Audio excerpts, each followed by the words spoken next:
नमस्कार मु डॉक्टर सज्ञा मो channel homeo cure by doctor Sagya को स्वागत करुच्ची। आज मु गोटे छोटिया केस रु स्टार्ट करिया को जाउची एक्यूट केस जोटा कि आम डेली प्रैक्टिस रे यूज करूचे जेमती कि गोटे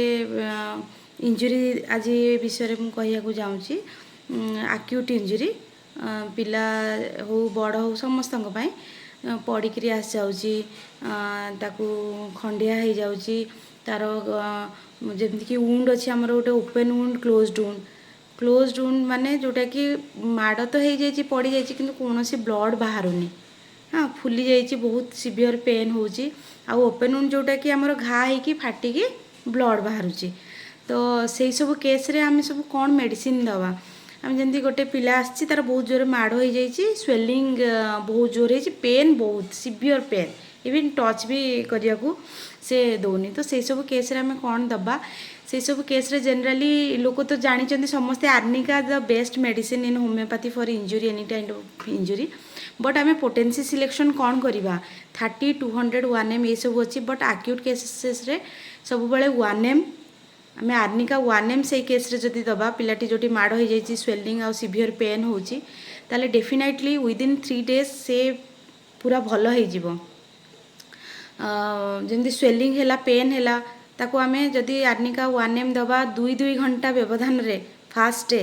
सेकेंड डे से 4 घंटा व्यवधान हो एंड ऑन थर्ड डे 6 घंटा व्यवधान रे आम जदि दबा आर्निका 1M को से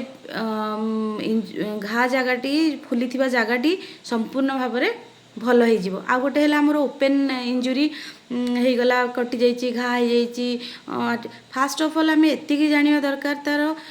प्राइमरी ट्रीटमेंट होची ताको आगो पानी रे नेकी धोईदबा भल पानी रे नेकी धोईदबा तापर आमर कैलेंडुला क्यू आसची आमर मेडिसिन होमियोपैथिक मेडिसिन ताकू पानी रे हाफ कप पानी रे 10-15 ठोपा पकई गोटे कटन आनिकी से पानी रे घाटी को भल भाव में पोछीदबा तारे सुखिया पर्यंत अपेक्षा करिबा आमर कैलेंडुला ऑइंटमेंट आसची जाको आमे ता ऊपर सुखी गला परे जो पोछीथिबा जगहटी को तापर घा जगह ऊपर आमे कैलेंडुला ऑइंटमेंट लगेबा ये हो गला आमर एक्सटर्नल एप्लिकेशन आ तापर आमे आसीबा इंटरनल मेडिसिन कोन खाई परियो पिलाटी सेही केस रे मध्य आर्निका 1M और कैलेंडुला 1M दीटा को जदि आमे अल्टरनेट करी खाइबा थरे आर्निका 1M नहीं जिबा पुणी दीपहर को नहीं जिबा आमे कैलेंडुला 1M पुणी संध्या को आर्निका 1M एहीपरी आमे अल्टरनेट करी मेडिसिन टू खाइले ठीक से 3-4 दिन भितरे से घा सुखी जीवो आउ पीड़ा दरज सबू भल हो जाइथिबो एटा ओपन इंजुरी केस रे जे तो किछि नाही आमे आर्निका 1M रे ही आमे ताको भल करि परिबा एथि पई अलगा मेडिसिन आउ किछि दरकार नहीं ओपन इंजुरी रे ही हमको दीटा को मेडिसिन देवा पड़ो लोकल एप्लिकेशन ऑइंटमेंट लगे पड़े तो यहीटा हूँ नॉर्मल घरे घरे सबू माने रखंतु जोटा कि आर्निका एक्यूट केस कथा कहूँ स्पेशली एबे पड़ी की आसी क्या 3-4 दिन हो जाए सप्ताह भीतर कथा से सब जिनस आमे 1M पोटेंसी रे ही मेडिसिन टा देले एलोपैथी मेडिसिन टू भी बहुत जल्दी आमर होमियोपैथी मेडिसिन काम करिवो आ लोकंकर विश्वास बढ़ी बढ़ी जीवो पोटेंसी सिलेक्शन भूल करिया फल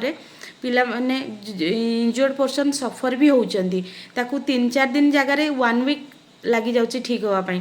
तो ये सब केस रे आमे एक्यूट केसेस रे आमे हाई पोटेंसी प्रेस्क्राइब कले बहुत भलो पेशेंट जल्दी ठीक हो जाती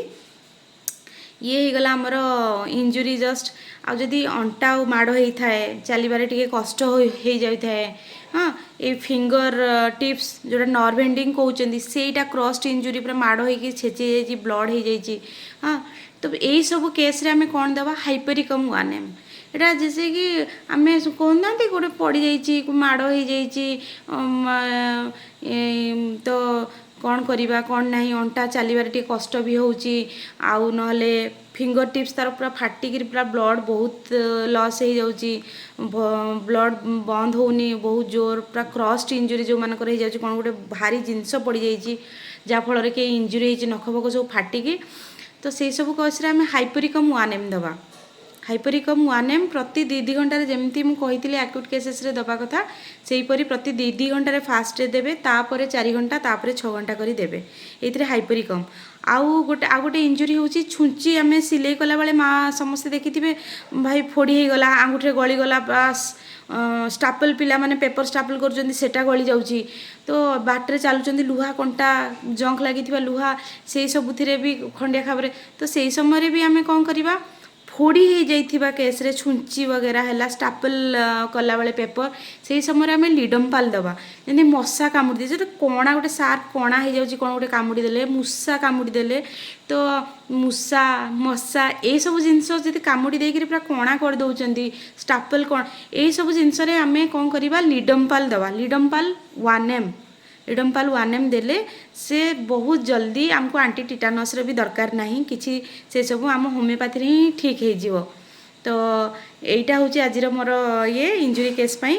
ଆଉ ନେକ୍ସଟ ମୁଁ ଆହୁରି ଆକ୍ୟୁଟ୍ କେସେସ୍ ନେଇକି ଆସିବି, ଆକ୍ୟୁଟ୍ ପରେ କ୍ରୋନିକ୍ କେସେସ୍ ନେଇ ଆସିବି। ବାସ୍ ପୋଟେନ୍ସି ସିଲେକ୍ସନ୍ ଠିକ୍ କରିଦେଲେ ଏଲୋପାଥି ଯେଉଁ ହୋମିଓପାଥି ଜଲ୍ଦି କାମ କରେ ଆଉ ବହୁତ ଭଲ କାମ କରେ। Thank you.